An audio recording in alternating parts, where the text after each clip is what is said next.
आज हम लोग पढ़ने जा रहे हैं एमसीक्यूज की। आज हम लोग बात करेंगे, ये सेमेस्टर 2 के टॉपिक की बात है। अच्छा, यूनिट 1 में जो हमारा सेकंड टॉपिक है स्टीरियो आइसोमेरिज्म, इसके पहले एक फर्स्ट टॉपिक भी रहा होगा, जाहिर सी बात है, तभी सेकंड टॉपिक है ना। तो फर्स्ट टॉपिक के ऑलरेडी एमसीक्यूज की बात हम लोग ने इससे पहले वाली वीडियो में कर लिया। अगर आप लोग ने नहीं देखा तो ऊपर यूट्यूब पे सर्च कर सकते हैं। यूनिट 1 फर्स्ट टॉपिक कौन सा था? Structure and bonding by cracking BSc के। तो चलो जल्दी से स्टार्ट करते हैं। इंट्रोडक्शन तो हो ही गया यार।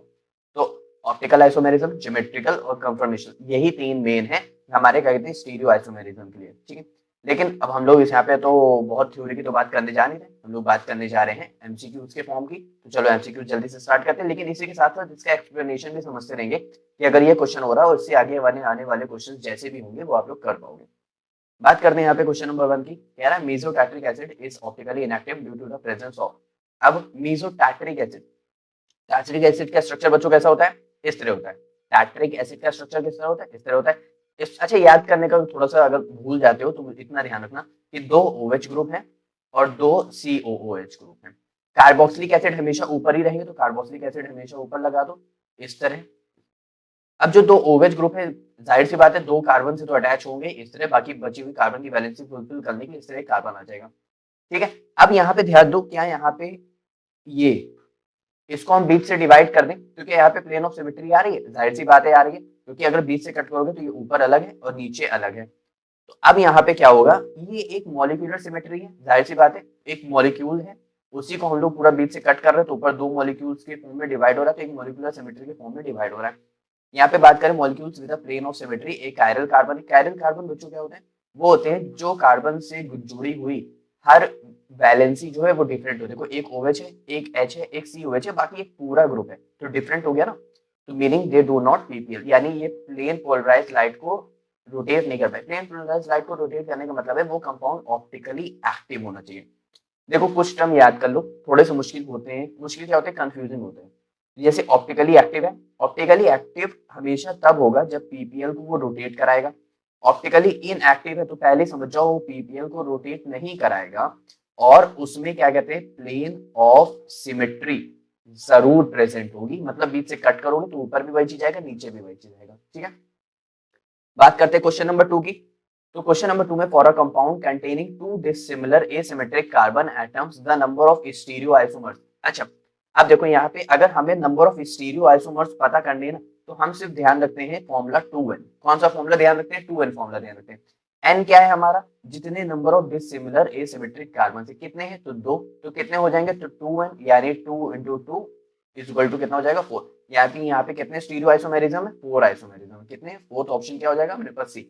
जैसे यहाँ पे ध्यान दे लेते हैं, for a compound containing and dissimilar asymmetric carbon atoms the number of stereo isomerism is given by the formula bye 2n, ठीक है। तो 2n, n क्या है मेरे पास? 2 डिसिमिलर एसिमेट्रिक कार्बन एटम, जो कि मेरे पास क्या आ जाएगा, 4 आ जाएगा। थोड़ा सा मैं थ्योरी के फॉर्म में आपको इसलिए दिखा देता हूँ ताकि आप लोग अगर इसका स्क्रीनशॉट लो अपने पास, थोड़ा सा कैरी करो, तो आप लोग बाद में भी कभी रात में बैठ के पढ़ सकते हो। चलो क्वेश्चन नंबर 3 की बात करते हैं।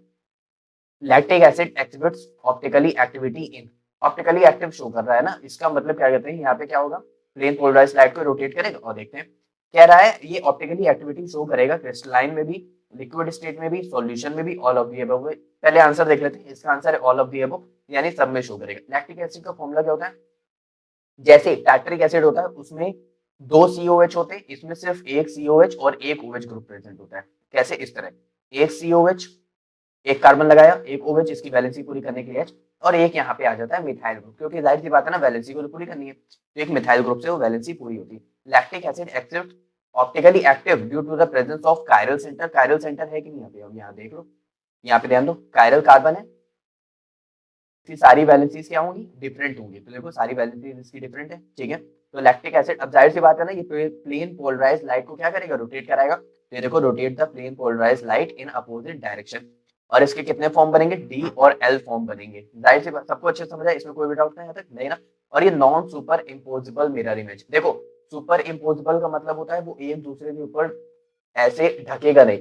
अगर सुपर नॉन सुपर इम्पोसिबल, इसका मतलब वो एक दूसरे के ऊपर कवर हो जाएगा। अब एक बार यहाँ पे ध्यान दो, अगर मैं इसका मिरर इमेज बनाऊं इस तरह, अगर मैं इसका मिरर इमेज बना रहा हूँ, यहाँ पे OH, यहाँ पे COOH, और यहाँ पे CH3, और यहाँ पे रहा H।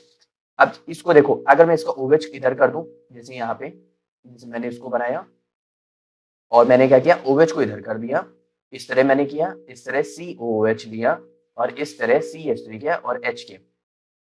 अब एग्जैक्ट ध्यान दो, ये वाला पूरा ये फर्स्ट वाला है और ये सेकंड है। अगर फर्स्ट वाले को उठा के ऐसे पूरा उसके ऊपर रखोगे तो क्या पूरा का पूरा ढक जाएगा? हाँ, पूरा का पूरा कवर हो जाएगा। तो जो एक दूसरे को पूरा का पूरा कवर कर दें वो हमारे होते हैं non super imposable image. I hope आप लोगों को समझ आया होगा।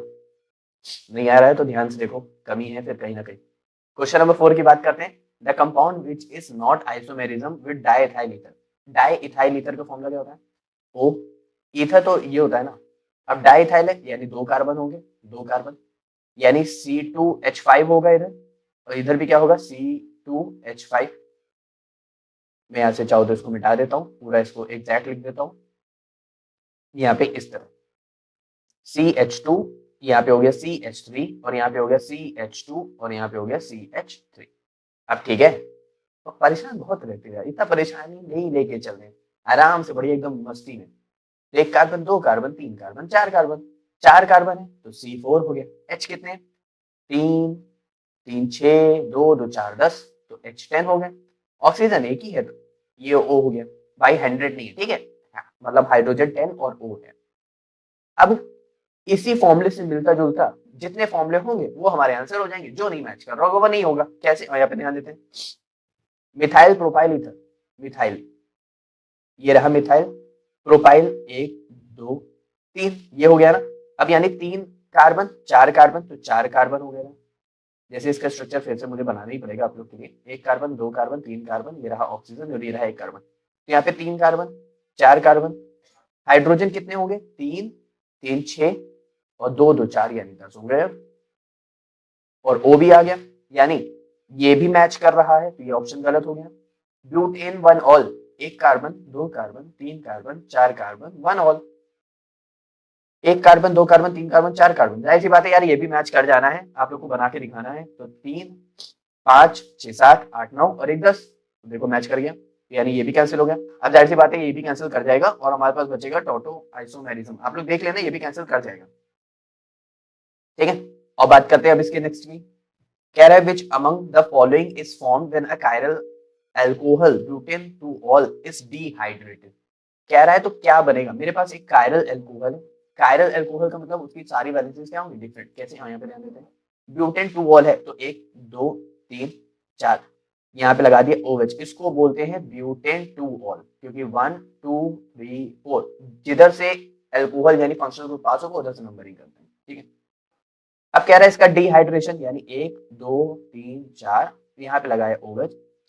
अब यहाँ पे CH3 है, इसके पास क्या है? H, इसके पास क्या है? H, यहाँ पे क्या है? H और यहाँ पे क्या है? CH3।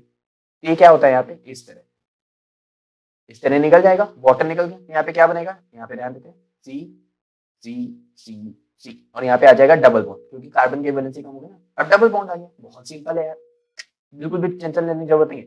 अब यहाँ पे ध्यान दो, क्या ये एक आयरल कार्बन है? इसको यहाँ से काटो, इसको यहाँ से काटो, दोनों साइड तो सेम है, ठीक है, लेकिन कायरलिटी शो कराने के लिए क्या होना चाहिए? सारी वैलेंसीज क्या होनी चाहिए? डिफरेंट। कैसे? यहाँ पे ध्यान देते हैं, यहाँ पे 1 2 3, यहाँ पे 2 हाइड्रोजन, यहाँ पे 2 हाइड्रोजन, यहाँ पे 1 2 3 हाइड्रोजन। इस कार्बन को देखते हैं, इस कार्बन को, इसके साइड एक ये है लेकिन इसके साइड 2 ये है, इसके साइड एक हाइड्रोजन एक हाइड्रोजन, यानी देखो 2 सेम आ गई, वैलेंसीज डिफरेंट नहीं है। यहाँ पे ध्यान देते हैं इस कार्बन पे, तो एक ये डिफरेंट है, एक ये डिफरेंट है, लेकिन दोनों हाइड्रोजन सेम है, मतलब एक हाइड्रोजन सेम है, तो इस वजह से ये भी कायरलिटी को शो नहीं करेगा। समझ आ रहा है कि नहीं? कि मैं एक बार फिर से आप लोग को बना दिखाऊं, देखो जैसे यहाँ पे हाइड्रोजन हाइड्रोजन, यहाँ पे एक हाइड्रोजन, यहाँ पे एक हाइड्रोजन, यहाँ पे 3 हाइड्रोजन, ठीक है। अब तो ठीक है, यहाँ से इस कार्बन को उठाओ, तो देखो एक डिफरेंट है, दूसरा डिफरेंट है और तीसरा हाइड्रोजन डिफरेंट है, लेकिन चौथा तो है ही नहीं। जिसकी चारों वैलेंसीज डिफरेंट होनी चाहिए वही होता है, इसकी तो चौथा है नहीं, यानी जाहिर सी बात ये क्या हो जाएगा? मना हो जाएगा। तो इसीलिए एक आयरल एल्कीन हो जाएगा। तो मेरे पास ऑप्शन क्या हो जाएगा? 5 का डी, एक आयरल कार्बन, ये एल्कीन हो जाएगा, ठीक है। चलो अब हम लोग बात कर लेते हैं क्वेश्चन नंबर 6 की। क्वेश्चन नंबर 6 में कह रहा है अल्फा डी ग्लूकोज और बीटा डी ग्लूकोज का स्ट्रक्चर बताना है, जिसमें से ये बहुत सारे हैं। देखो कुछ लाइनें हैं या कुछ टर्म्स हैं जिनको अगर याद कर लोगे तो आप ही के लिए बेनिफिशियल रहेगा, ऐसे स्ट्रक्चर बना के बार बार देखना नहीं पड़ेगा। जब C1 और C1 कार्बन में चेंज आता है तो वो कहलाते हैं हमारे एनोमर्स। वो क्या कहलाते हैं? हमारे anomers. These are known as anomers. In answer number 6 option number B is correct which is anomer. Clear. तो हमारे जो C1 और C1 पे जो चेंज आता है वो हमारे क्या कहलाते हैं, एनोमर। देखो चेंज क्या है, एक बार OH ग्रुप ऊपर है और एक बार OH ग्रुप नीचे है, तो उसको हम लोग क्या कहलाते हैं, एनोमर्स। तो यहाँ पे क्या हो जाएगा, differ in configuration only at the anomeric carbon atom usually C1 in carbohydrates. भाई ये सब कार्बोहाइड्रेट की तो यूनिट है, तो कार्बोहाइड्रेट। चलो बात करते हैं which of the following statement is not true about enantiomers. Enantiomers हमेशा, जो भी इनएंशियोमर्स हमारे होते हैं ये हमेशा ही क्या कहते हैं, सिमिलर प्रॉपर्टीज को शो करते हैं, ठीक है। बायोलॉजिकल एक्टिविटी प्रॉपर्टीज को शो करते हैं, ठीक है। डिफरेंट है, अच्छा बायोलॉजिकल डिफरेंट है यानी इनकी केमिकल प्रॉपर्टीज भी तो डिफरेंट होगी, तो यहाँ पे लिखा है they have the same chemical properties, तो ये गलत हो जाएगा। जब ये डिफरेंट हो रहा है तो ये भी डिफरेंट होगा ही होगा, नॉन ऑफ दिस, कोई सवाल ही नहीं उठता है। यानी ऑप्शन नंबर मेरा क्या हो गया, सी हो गया। यहाँ पे देख लेते हैं, इसका थोड़ा सा एक्सप्लेनेशन देख लेते हैं। When reacting with other chiral molecule, enantiomers can behave differently. They may have different reaction rates, binding affinities, और even completely differently. कभी कभी तो पूरा ही डिफरेंट हो जाता है। बात करते हैं क्वेश्चन नंबर 8 की। क्वेश्चन नंबर 8 में restricted rotation is present in. हमको इतनी बात पता है ना, देखो एक sp बॉन्ड होता है, sp यानी ट्रिपल बॉन्ड, एक sp2 होता है यानी डबल बॉन्ड, एक sp3 होता है यानी सिंगल बॉन्ड। हमेशा डबल बॉन्ड में क्या होता है, रेस्ट्रिक्टेड रोटेशन होता है। क्यों? क्योंकि मान लेते हैं जैसे ये है मेरे पास कार्बन कार्बन, ये हाइड्रोजन ये हाइड्रोजन ये हाइड्रोजन ये हाइड्रोजन, अब ये सिंगल बॉन्ड है, अब इस बॉन्ड को पकड़ो और तुम रोटेट कराओ, इस बॉन्ड को पकड़ो रोटेट करो, रोटेट हो जाएगा ना। लेकिन अब उसी की जगह अगर ये आ जाए, ऐसे ये पाई बॉन्ड्स में अगर ओवरलैपिंग हो और मैं यहाँ पे सिंगल बॉन्ड बना दूं, मैं यहाँ पे सिंगल बॉन्ड बना दूं, अब इसको तोड़ोगे तो क्या पाई बॉन्ड देख लो टूट जाएगा, भाई एक ही घूमेगा दूसरा घूमेगा नहीं, तो पाई बॉन्ड टूट जाएगा। और जहां पे तो ट्रिपल बॉन्ड आ जाएगा तो वहां पे दो दो पाई बॉन्ड आ जाएंगे, वो तो बहुत ही ज्यादा ब्रेक हो जाएगा। तो इसीलिए restricted rotation is present in propyne. अगर उसके बाद पूछता तो हमारा इथीन हो जाता। जैसे यहाँ पे एग्जाम्पल देख लेते हैं हम लोग।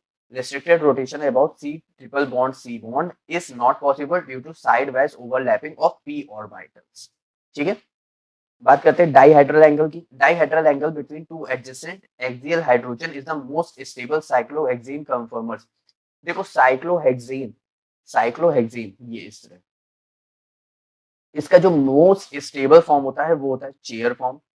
कौन सा फॉर्म होता है, चेयर फॉर्म। चेयर फॉर्म बनता कैसे, इस तरह, इस तरह इसका चेयर फॉर्म बनता है, ठीक है।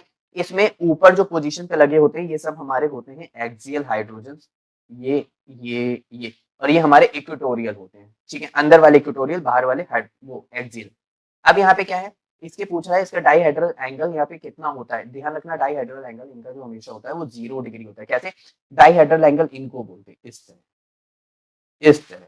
इनका जो ये एक प्लेन में होते, एक प्लेन में होते, एक दूसरे को कैंसिल आउट कर रहे होते, जिसकी वजह से इनका एंगल क्या हो जाता है, यहाँ पे 0 हो जाता है। यहाँ पे ध्यान दो, ये देखो इस तरह डाइहाइड्रल एंगल यहाँ पे क्या हो जाएगा, 0 डिग्री हो जाएगा। The most stable conformers of cyclohexane at the room temperature is in the chain conformation, in a chair conformation, अरे यहाँ पे चेयर है, ठीक है, is the chair conformation. All the axial hydrogen are parallel to each other, meaning the dihedral angle between them is 0। ठीक है। अब बात करते हैं क्वेश्चन नंबर 10 की। क्वेश्चन नंबर 10 में भी पूछ रहा है most stable form of n butane. N butane के स्ट्रक्चर ये सब कंफर्मर्स हैं, यानी कंफर्मेशनल आइसोमेरिज्म, जो हमारा जो थर्ड टॉपिक था। अब बात करते हैं, देखो जो एक दूसरे के पैरेलल होते हैं इस तरह, वो हमारे कहलाते हैं इक्लिप्स। जैसे देखो यहाँ पे पैरेलल है, और जैसे देखो यहाँ पे पैरेलल है सिर्फ इक्लिप्स। और जो दूर दूर रहते हैं वो हमारे कहलाते हैं स्टैगर्ड, इसीलिए मैंने आप लोग के लिए लिख दिया, उसको क्या कहलाते हैं, स्टैगर्ड। अब कह रहा है स्टेबल, देखो ये होता है एनर्जी के इनवर्सली प्रोपोर्शनल स्टेबल। जिसकी एनर्जी ज्यादा होगी उसकी स्टेबिलिटी सबसे कम होगी। यहाँ पे तो मोस्ट स्टेबल पूछ रहा है, यानी उसकी एनर्जी क्या होनी चाहिए, सबसे कम होनी चाहिए। तो जो इक्लिप्स फॉर्म में जो ये फॉर्म होता है उसकी एनर्जी होती है 1.4, जो ऐसा फॉर्म होता है उसकी एनर्जी होती है 0.9, जो ऐसा होता है उसकी होती है 3.4, और जो ऐसा होता है जो होती है उसकी 0 केल्विन। ठीक है, तो 0 केल्विन है तो इसकी एनर्जी सबसे कम है, तो इसका मतलब इसका स्टेबिलिटी ऑर्डर सबसे ज्यादा होगा, ऑप्शन नंबर सी हो गया। लेकिन अब हम लोग नंबर कैसे याद करेंगे, हमें पता कैसे चलेगा कौन सा ज्यादा स्टेबल कौन सा अनस्टेबल, तो इसको ऐसे याद रखते हैं। देखो जब CH3 और HH मॉलिक्यूल एकदम एक लाइन पोजीशन पे होते हैं ना, तो उसकी एनर्जी सबसे ज्यादा होती है। चाहो तो आप इसको 3.4 की जगह आप लोग 4 इसका नंबर अपने मन से दे सकते हो कि हाँ इसकी एनर्जी सबसे ज्यादा है। उससे कम जब थोड़ा सा CH3 मॉलिक्यूल सेम रहेंगे लेकिन HH दूर हो जाएंगे। यहाँ पे ध्यान दो, CH3 मॉलिक्यूल्स लगभग लगभग सेम रहते हैं, HH जब दूर हो जाते हैं तो यहाँ पे हो जाता है क्या कहते हैं, इक्लिप्स, यानी 1.4 फॉर्म हो जाता है। ठीक है, फिर अब CH3 भी दूर हो गया, H भी हल्के हल्के दूर हो गए, तो 0.9, और जब सभी कुछ पूरा पूरा दूर हो जाता है तो हमारा क्या कहलाता है, जीरो केल्विन। सभी को अच्छे समझ चलो, यहाँ पे इसका ऑप्शन नंबर क्या हो गया, सी हो गया। अब बात करते हैं क्वेश्चन नंबर 11 की। N propyl alcohol and isopropyl alcohols are the example of, ये रहा एन प्रोपाइल अल्कोहल और ये रहा आइसोप्रोपाइल अल्कोहल। किसमें चेंज है भाई, OH की पोजीशन चेंज हो गई, यानी क्या हो जाएगा, पोजीशन आइसोमेरिज्म हो जाएगा, तो ऑप्शन नंबर ए। ठीक है, चेन तो वही है।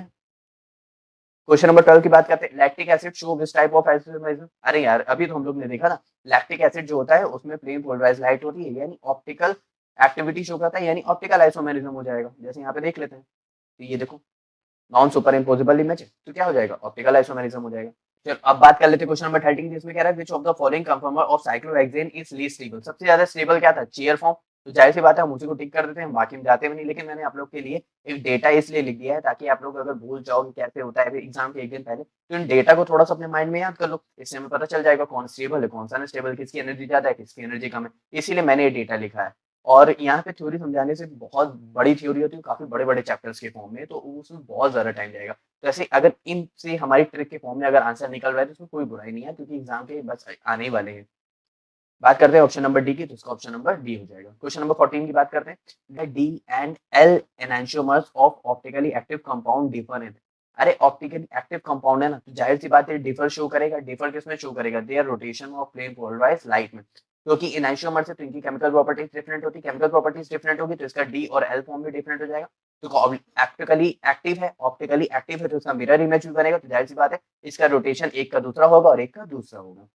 यहाँ पे बात करते हैं, इसका option number B is correct. अब बात कर लेते हैं क्वेश्चन नंबर 15 की। इसमें क्या कह रहा है, number of optical isomerisms of lactic acid are. इसमें कितने नंबर ऑफ ऑप्टिकल आइसोमेरिज्म्स, जाहिर सी बात है लैक्टिक एसिड का फॉर्मूला क्या होता है, COH, यहाँ पे क्या आ जाएगा OH, यहाँ पे क्या आ जाएगा CH3, और यहाँ पे क्या आ जाएगा H। अब यहाँ पे सिर्फ एक ही कायरल सेंटर तो है, तो इसकी मिरर इमेज बनाएंगे, तो जाहिर सी बात है सिर्फ एक ही और बनेगा, तो यहाँ पे OH आ जाएगा और यहाँ पे COOH ही रहेगा, यहाँ पे H आ जाएगा और यहाँ पे CH3 आ जाएगा। यानी कितने इसके बन रहे हैं ऑप्टिकल एक्टिविटी, यहाँ पे बन रहे हैं सिर्फ और सिर्फ 2। यहाँ पे डी लिखा हुआ नहीं, ये डी गलत है, यहाँ पे ऑप्शन आ जाएगा बी, यानी इसका आंसर हो जाएगा 2। ठीक है, क्योंकि यहाँ पे क्या है, एक ही कायरल सेंटर है, हेंस 2 ऑप्टिकली इनएक्टिविटी यानी ऑप्टिकल आइसोमेरिज्म आर पॉसिबल। सभी क्वेश्चन समझ आए, तो ये थे हमारे कुछ 15 क्वेश्चंस। आई होप आप लोगों को थोड़ा सा मजा भी आया होगा, थोड़ा सा समझ में भी आया होगा। अब आप लोगों का काम इतना है कि एक बार 1 वीडियो, एक बार 2 वीडियो एक बार अच्छे से देख लो और समझ लो, ताकि आप लोग की यूनिट 1 एकदम क्लियर हो जाए। क्योंकि अब मैं मूव करूंगा तो बात करूंगा यूनिट 2 के ऊपर। किस पे बात करेंगे, यूनिट 2 के ऊपर। मिलते हैं नेक्स्ट वीडियो में नेक्स्ट यूनिट 2 के साथ। Bye bye.